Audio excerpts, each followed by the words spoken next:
Hi, welcome to Abby's Den. I'm Abby. Today's tutorial, I'm showing you how to make this patchwork sewing mat.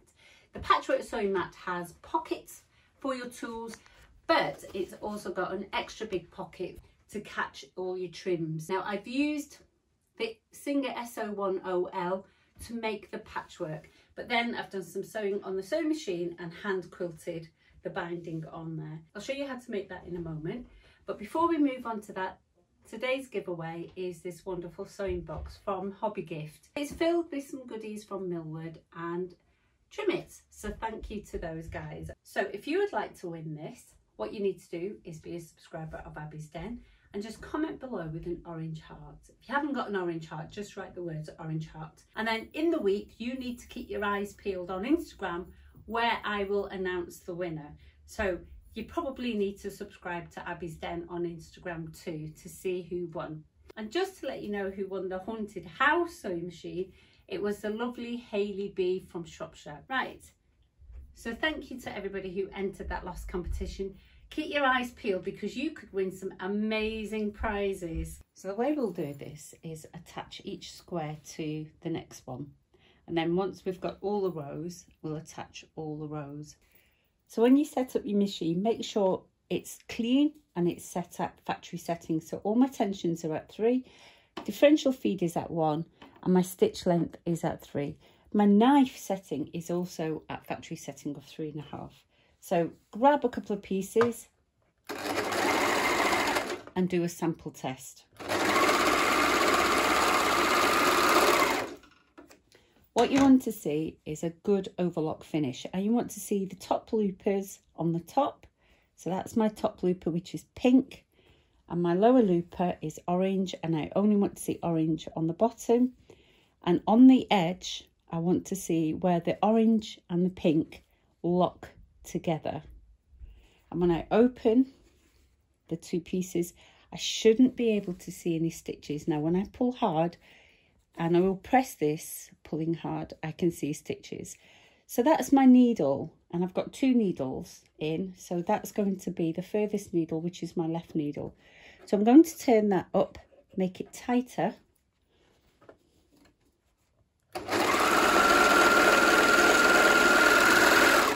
So that they lock a bit tighter together. And if I pull, I can still see some stitches. So I'll go up a bit more.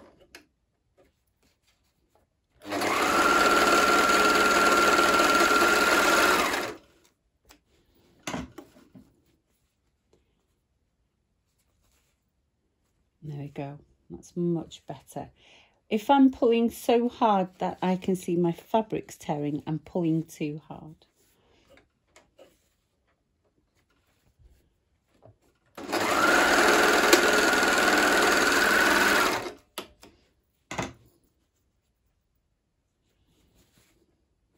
And there we go. So you'll get that sort of pull on a regular sewing machine anyway. You can't tell how hard I'm pulling. I'm pulling quite firmly. If I don't pull too firmly and hold that in place, you can see that the stitches are doing well. So I'm going to leave it at 6 on this machine, but everything else is factory settings and it's fine. And just check my stitches are still good. My loopers are still sitting nice and neatly, top and bottom. And I'm still managing to get that interlock right on the edge. And that's what we call the overlock. Let's grab our pieces.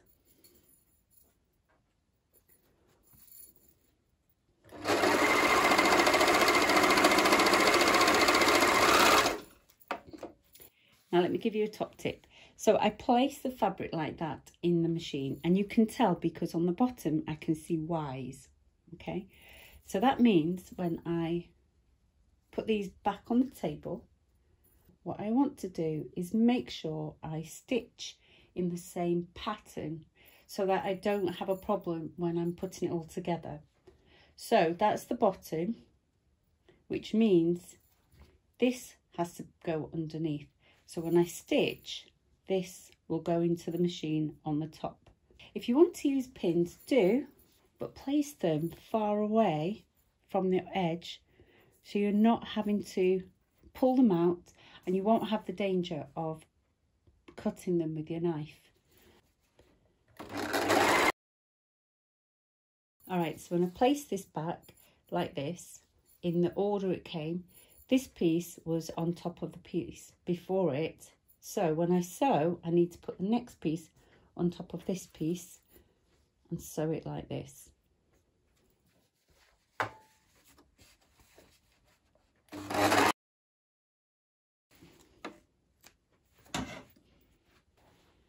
Just take those pins out, and there's our first row. So I'm going to take this to the iron, and I'm going to press all these pieces so that the bottom shows up at the top. Just pull those over, just gently tug on this side, don't pull too hard. Bit of steam, press that down, and then the same here, bit of steam, and there we go. Okay, so that's row 1 done. Make sure you put it down and put it in order, because I've made the mistake of doing it wrong. And then let's start with the next row.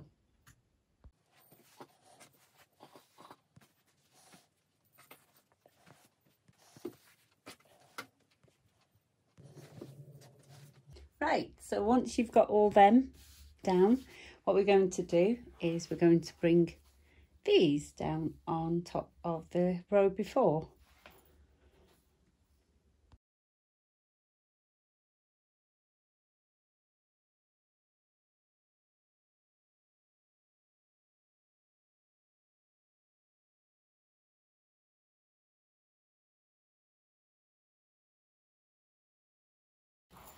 Right, let's take those pins out.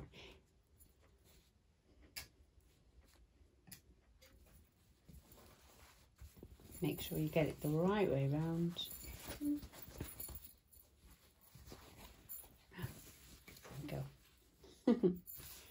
So make sure you get it the right way round, otherwise you'll end up in a right old muddle. So don't worry if you don't get all your squares matching exactly like that, or even like that, because it's, you know, who cares? Now, once you've done the patchwork, you can turn it into a whole load of things. You can turn it into a cushion, you can turn it into a bag, a wall hanging, a baby quilt, all sorts of things. Just enjoy, have fun, and let me see what you've sewn. Hashtag Sew with Abby on Instagram. Okay, so I'm going to make some pockets here. I've got a piece of the snowman fabric, and what I've done is I've cut out as big as you want the pocket. So mine measures 14 inches, so I've got pocket when folded over will be 7 inches. I'm going to put it on the edge there.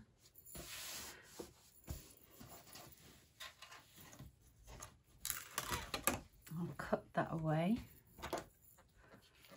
I'm going to make it slightly bigger so I can trim it off later with the overlocker. And I've got a smaller piece that's going to fit the smaller bits and bobs in, like my needles and my adapter and my 2-thread adapter. So I've just trimmed that side off like that, and just trim that side off like that. And then you can just draw a nice straight line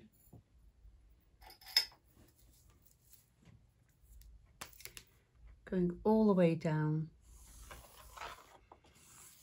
to get a neat finish. But before I do that, I'm going to put the wadding on the back. I've cut some cotton out, just plain old calico, nothing exciting. We've got some wadding, and I've got my finished product here. Right, now you can go ahead and finish this on a sewing machine and quilt it on there. And you can pin all this together, all 3 layers, and then quilt.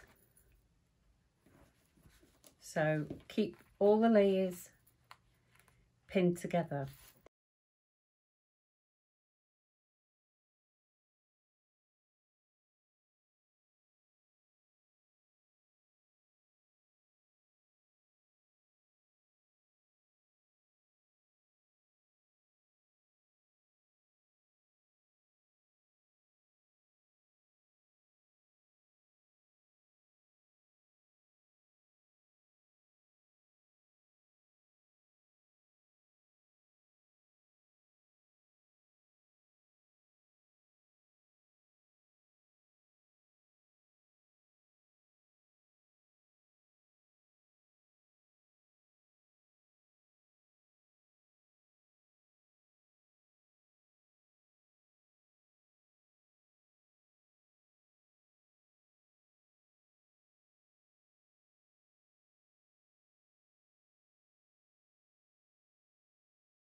just going to straighten it all off.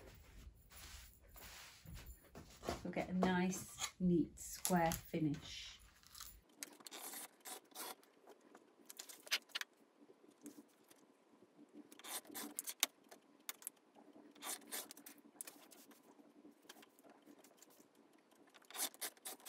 Now ideally you want to use bias binding, so that when you want to use something that's been cut on the bias. This hasn't been cut on the bias, but I'm going to use it anyway.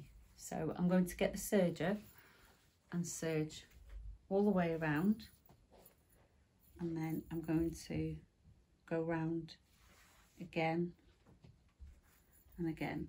And because it's not long enough, I'm going to put two pieces together.